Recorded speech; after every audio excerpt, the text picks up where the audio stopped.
All right, and we are back. Thank you for joining us. It's Brother Medina and my good friend, Brother Eric E. Smooth. Yeah, Baba once Eric, again. E. Baba Smooth, Eric, all that. E. Prayers, many aliases, one face, maybe many faces. But it's good to be back. The Show Some Love show, Show some love, yeah. brought to you by the Englewood Enterprise Gallery.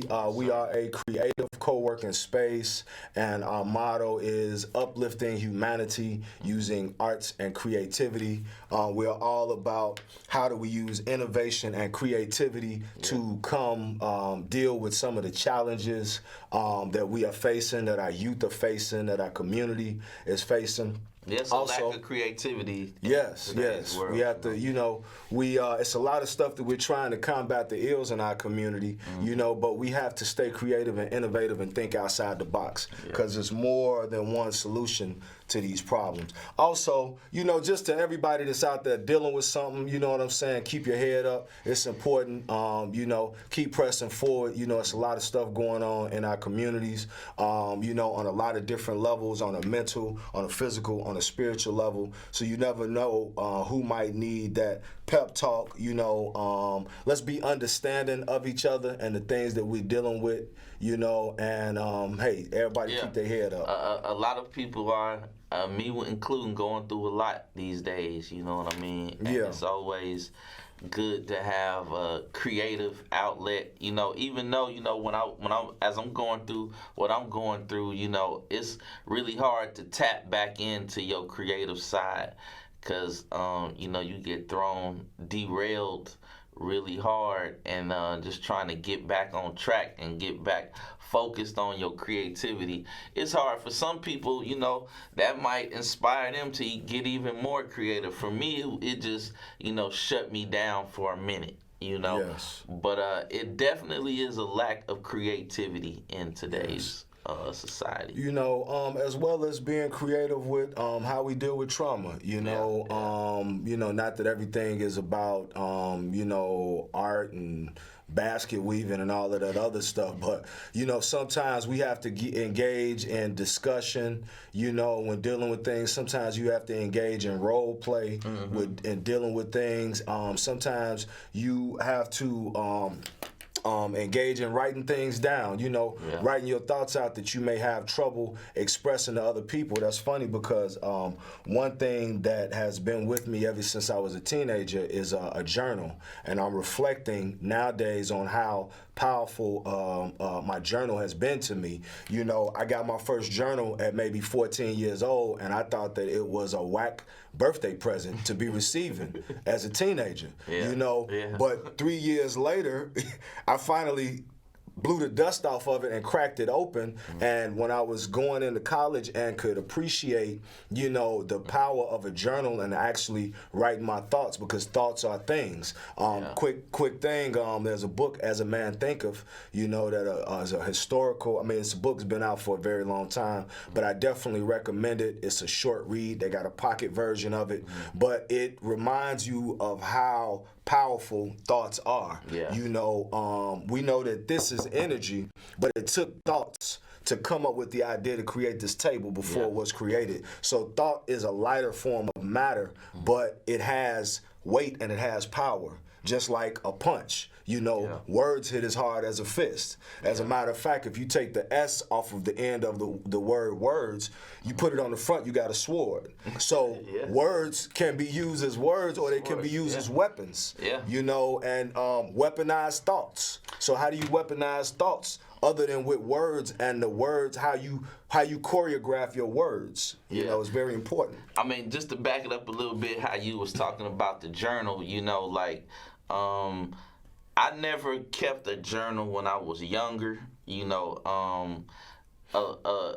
It's always been in my head, but as I got older, I don't keep like a daily journal, but I keep my dream journal. And what I was gonna get at is that it's for me, the reason why I enjoy keeping a dream journal is because one, I think that's like a bridge between this world and the other world or another dimension.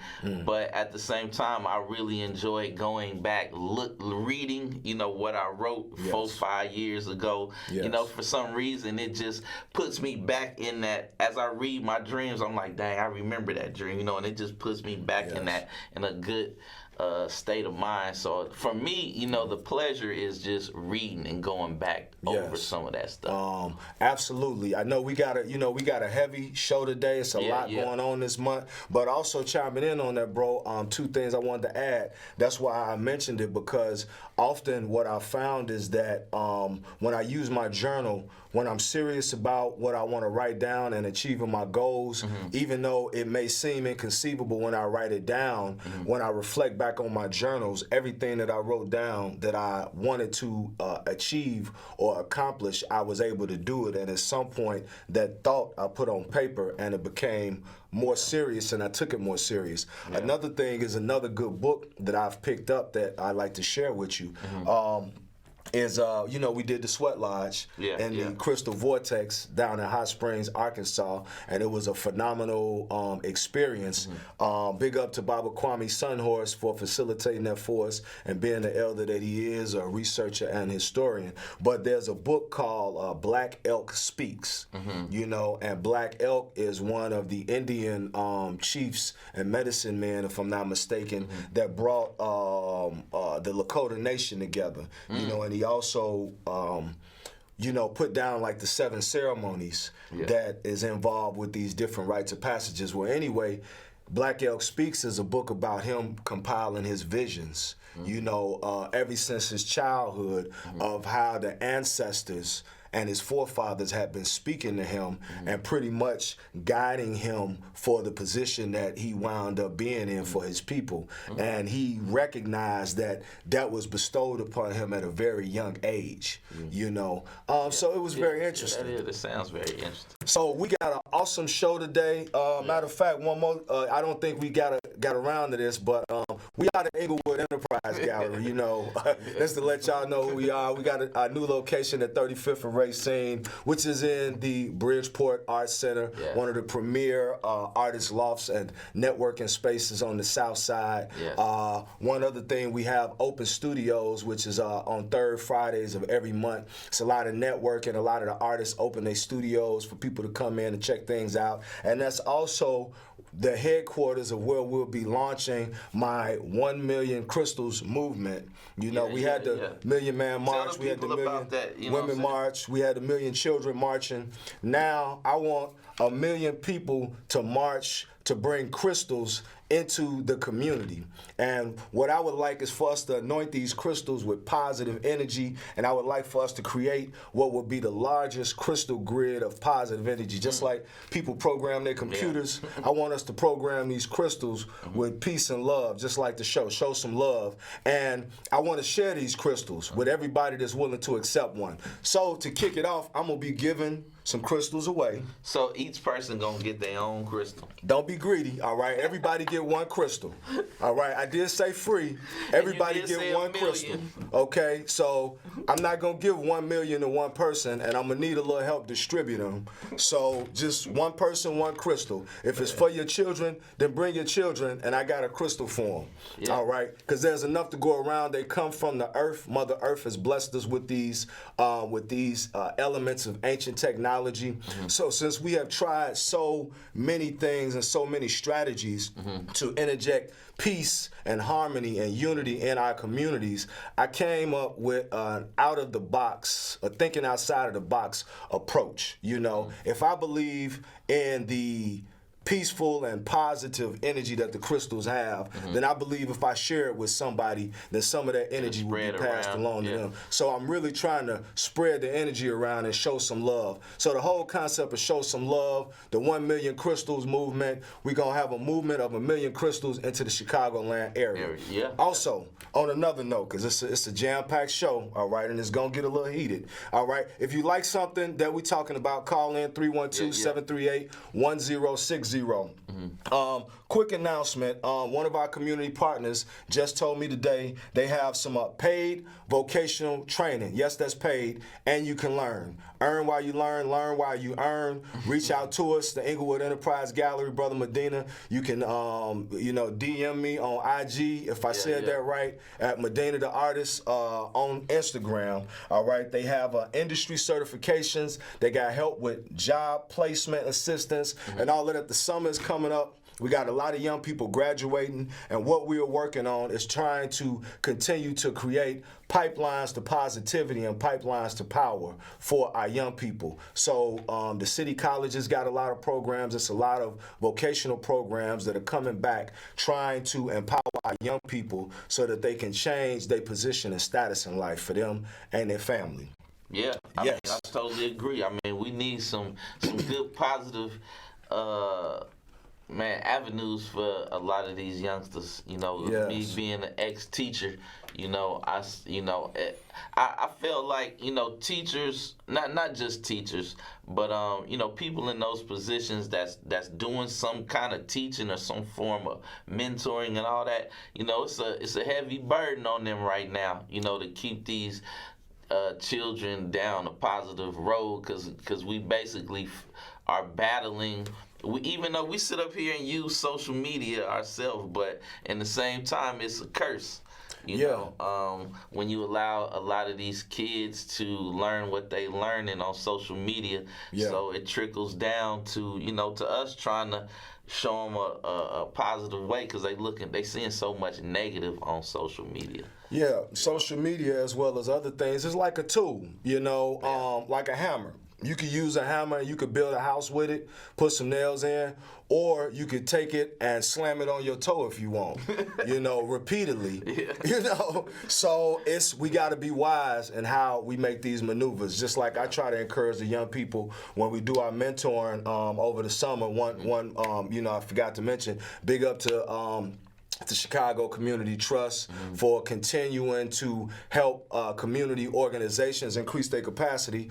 Big up to the Monroe Foundation, networking and helping community organizations increase their capacity. Safe and Peaceful Chicago Initiative and the Chicago Peace and Anti-Violence Movement. But I always try to tell the young people that we mentor is that, how do we take this phone? All right, how do we take this phone and instead of just wasting time on it, building up screen time on these social media sites, how do we turn it into an ATM? How do we, and that's a sign right there. If you believe in signs from the Most High, that's a sign. How do we turn that device into an ATM? Turning it down. But also on another note, all right, because I done ate up half our time, man, it's May. All right, May is a very powerful time. Malcolm X's birthday, May 19th.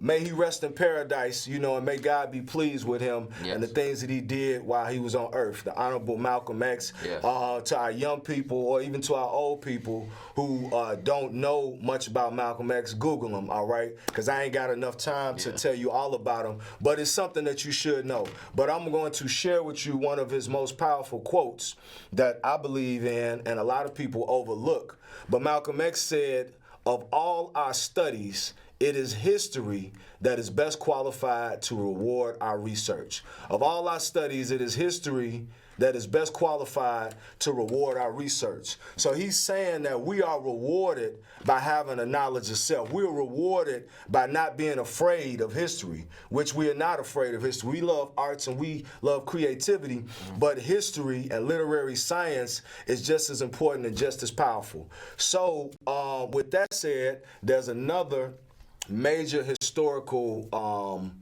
occurrence that occurred, and we were coming up on one of the anniversaries of it. Yeah, it was when the bombing, they bombed the MOVE organization. Friday the 13th, which is this Friday, May 13th. All right. It's also the May 15th is the full moon eclipse. Yeah, there's an eclipse this weekend, all right, May 15th, and a full moon. So it's a lot of things going on, as well. well as, you know, we always have to take the time for remembrance of the ancestors around these times. You know, so the move bombing. Yeah, the move bombing. It's actually a bombing, and there have only been a handful of times when bombs have been dropped on U.S. soil, and just about all of them, they was dropped on black people. Yeah. I'm sorry to say, it's a historical fact.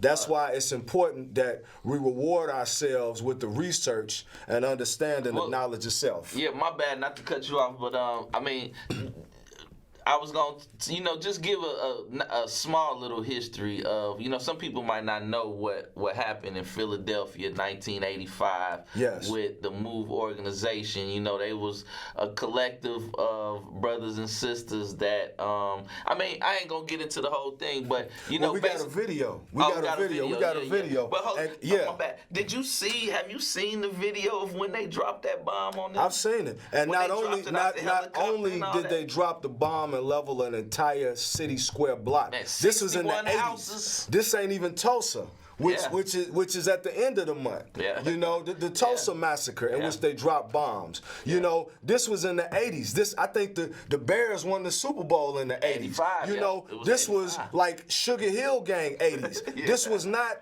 you know, antebellum. This was like I was here. Yeah. You know, I was eating cereal, watching cartoon on Saturdays, 80s. Well, not to get my whole age, but I was like a teenager. I'm gonna play this video right quick. It's about a minute and a half. You know, it may be kind of graphic, but sometimes, you know, we got to look ourselves in the face and see. There is a something. See something. Small war underway on a street in Philadelphia tonight. Can they hear this?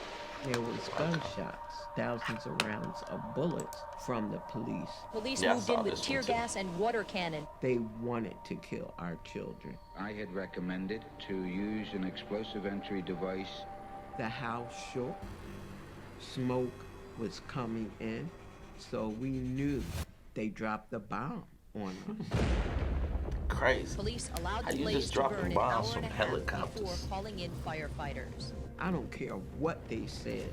There was no justification for what they did. They done burn up 2 blocks. Explain that. I never imagined that the government would drop a bomb on a row house in Philadelphia. It's an embarrassment to the city of Philadelphia. My name is Ramona Africa, and I was there when the police dropped a bomb on me and my family May 13th of 1985 and killed 11 of my family members. I was there.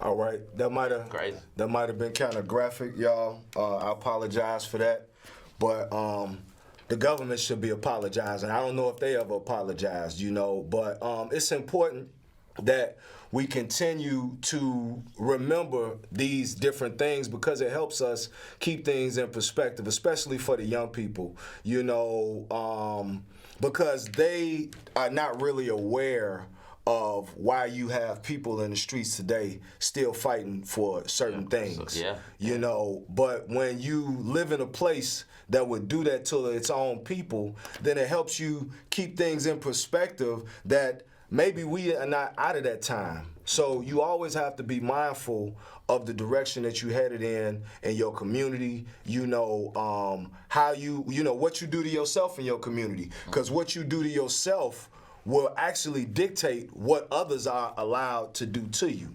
You know, so that's deep, Randy. That's deep what you say. May 13th. It's the anniversary of the bombing in Philadelphia. It was 2 square blocks, and not only did they bomb it, all right, what they did is they dropped the bomb, and as people were running out of the building, they were shooting. They was shooting them. Yeah, you know what else too? After they bombed them, they let it burn for an hour and a half. But before the mayor or the commissioner or somebody said, all right, now bring the fire department in. You know, it burned for a very long time before they even brought in the fire department. So it was pretty deep. You know, that whole video was pretty good. I watched a few of them on what's happening. I mean, from what she was saying, I think on that video she said like after They spent in the aftermath of all that, the city ended up spending like $33 million on rebuilding everything, and she was talking pretty bad about what they rebuilt. Said the foundation was going bad and all this other stuff. So it's just amazing, to see that. Look at that picture right there that you put up. That's just amazing. I believe she might even mention like the count was like 61 houses or something. Yeah, it looks like 61 houses. Like the one brother said. That was damaged. Yeah, he said it was like 2 blocks. Yeah, 2 blocks. And what they were doing, I mean, they was gardening. They had they was moved living into off the grid, some the grid abandoned or something. homes and began to keep them up and house people who needed housing. Yeah, they was educating their children and things like that. What do you think about that? Because I was, it was the city's position was pretty much like y'all squatting. Pretty much they wasn't. From at least what I saw is like they were saying, hey, they ain't paying nothing. They getting complaints from the neighbors. We need to, y'all got us. Last time I checked, I don't think that squatting was a crime punishable by death. Yeah. You know what I mean? So, they come up with all of these convenient excuses. It's just like when Mike Brown got killed, in Ferguson. And, the community went in uproar. And the people who wanted to defend what happened to Mike Brown was like, well, they had him in a video taking a pack of cigars. I mean, is that a crime punishable by death? Yeah. So we really have to keep these things in context. Selling loose squares on the street. Should you be choked out till you lifeless, for selling loose cigarettes, even if Uncle Sam did miss a 10-cent tax on a loose cigarette? I think that, I was thinking about this on the way over here because I was like, it's tragic what happened, to what happened back then. And I was thinking of 1985, there was no cell phones and none of that other stuff, and, they could, the police, the commissioners, whatever, they was kind of a little bit more, they was able to get away with it a little easier. Mm-hmm. It wasn't as easy to get put on blast as fast as it is now. Right. Not saying that I don't think the police would still do that today. I mean, it's just that, in today's times, it's just... I just don't think they would have got away with it the way they got away with it back then. It's possible, but also, I'm going to tell you the truth, there's always an element. The reason that they were able to do that right there also is an element of you have your people who are on the side of the system, so they put their face out in front. These might be people who you trust in your community, but these are the people that will, I'm going to say, stand in your way. That might be, lack of a better term, but they might redirect you from certain strategies that you are interested in using as community activists, because they have a reputation to uphold, or they have a position that they are trying to uphold. Yeah. But, it's... I'm gonna share one other thing because I was reading an article about some, and it's not related, but it is related to the conversation. A busload of young ladies who were on a lacrosse team, at Delaware University or something, which is a HBCU, but it's a mixed demographic lacrosse team, right. And they got pulled over coming from a tournament because the state troopers felt like because this was a busload full of black children, black young ladies, that there might be some weed or some other stuff on, but these are athletes coming from college. And, the young ladies were traumatized, especially the ones who were not African Americans. And it's funny because these types of things that we are talking about, our community has become accustomed to it, as well as the self-violence that we perpetuate. Yeah. But when other people who are outside of our community are faced with this, it's really a traumatizing thing. And the sad thing is that we are faced with these types of things very often in our community, and our state of mental health is overlooked because we are expected to kind of suck it up and just deal with it because that's how life is, being who we are. But other people who have to walk that little bit of short time in our shoes, see how traumatizing just one small event can be, and we talking about a whole life of living who who we are. Yeah. But that's why it's important, which I always like to talk about, is to continue to tap into the environment, continue to do creative things, that type of stuff, so that we can continue to keep our mind wrapped around proper perspectives and, come up with creative ways of dealing with this trauma and these different elements of trauma that's a part of our regular life. I got you. I mean, I think that definitely creativity is healing. It's so I mean, which we ain't got a lot of time, but that's why I gotta give you some good props, man, on your art, man, because your art is like the perfect combination of everything we've talked about. It's it's healing.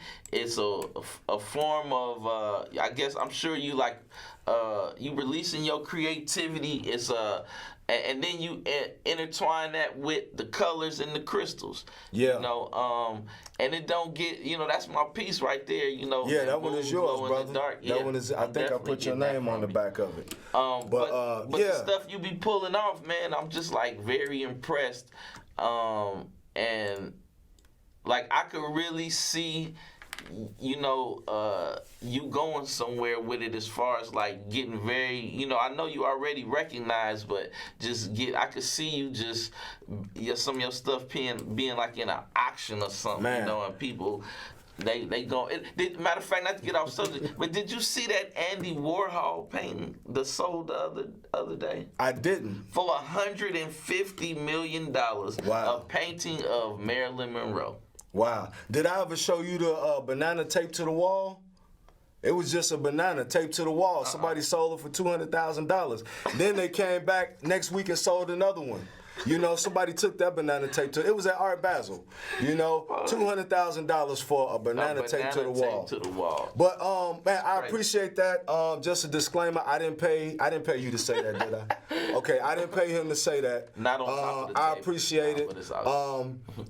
And then the other thing is I got to give you big ups, man, because it was really you and your daughter that really put me on to the whole epoxy resin, man. Yeah. And I really ran with it. Yeah. So I appreciate it. And really, man, it just the creativity allows me to find a place of peace and serenity, where I can just go inward, and come up with something interesting. Yeah, so I mean, bringing it back full circle is that's the type of stuff these youngsters need. They need an outlet to be able to tap into their creativity. Because, ain't nothing creative about picking up a gun and trying to shoot somebody. There's nothing creative about that. Just also added on to that, brother, my own personal story is that, I grew up hanging out with my buddies in Englewood, and it was actually a local community arts center when I was about 13 years old that gave me an opportunity to come and do some stuff after school, as well as the summer job programs. And that's really one of the reasons why I kind of stay committed to creativity, and that's my form of outreach and activism, because I know the impact something as simple as that, or an adult who took time out their day to do something after work with some young people in the community. I've done that many times. And also, man, you said something, man, that I was a little offended by, brother, because you said you was an ex-teacher. And I don't know if you can ever be an ex-teacher, man. You know what I'm saying? Because as long as you done been inducted into being a brother who can teach a child, even your own children, or mentor a child, I don't know that that's something that you can ever stop doing unless you consciously check out. Yeah, I mean, that's what's really holding, a lot of times that's what's really holding our people together is like, we got to take on the roles of the elders, before us, and teach the youth, because that's really, we ain't got a lot of time, but that's just really where we need to be starting with again is with these youth. You know what I mean? Catching them when they young. Because you can't really reach them too good when they start to be teenagers and they done did a whole bunch of this all their life. You got to catch them when they young and give them some new stuff to look at. Yes. Well, our time is almost up, and we don't want them to come knocking on the door in the middle of the show. Yeah, he said, ain't nobody behind us, so we ain't got to rush job it. Yeah, that's what's up. That's what's up. Let me make sure that I covered everything because, the move thing, and big up to all our supporters out there. I know maybe the lines was busy and whatnot. Ain't no phone calls come through today. Yeah. But, if I'll bring the crystals back so y'all can get back to blowing up the lines. But we had to keep it real for a minute because there's a lot going on, and we like to keep things light, but at the same time, like I said before, Beauty Turner was one of the reasons why we even do this. And she was an elder and an ancestor now, and she instilled in us, along with other people, that it's important for us to continue to tell our story from the perspective of those of us that are experiencing it. And that's what we all about. And one other thing, man, another reason why I'm so heavy into the art is because I think that that's one way of many ways that we can get our young people involved and they can create their own sustainable lifestyle or even support their family, because your art and your creativity and your intellectual property is something that nobody can put a price limit on. And once you tap into that, the sky is the limit. Yes, sir. So they didn't gave us the 1 minute sign. I appreciate it always, my brother. Yes, sir. Brother Medina, my man, brother Eric. Yeah. And we're going to keep on pressing forward with the Show Some Love show. Yeah, tune in. Not to cut you off, but every Wednesday, 7 o'clock. What are we in? Central Time? Yeah, Central Standard Time. Pacific Time, because we be having callers all across the country. So Eastern Time, that would be 8. Pacific Time, that would be 5. So and come out to Open Studios with us at the Bridgeport Arts Center if you're interested in picking up a free crystal and learning how you can join the 1 Million Crystals movement of Chicago and the United States of America. And you know what? I wonder if we can do some theme music or some going out music. Not today, but for next week. All right, sounds good. We're going to come back with the theme music next week. Yeah. Peace and blessings. Y'all be safe. And, hey, be safe. Yeah.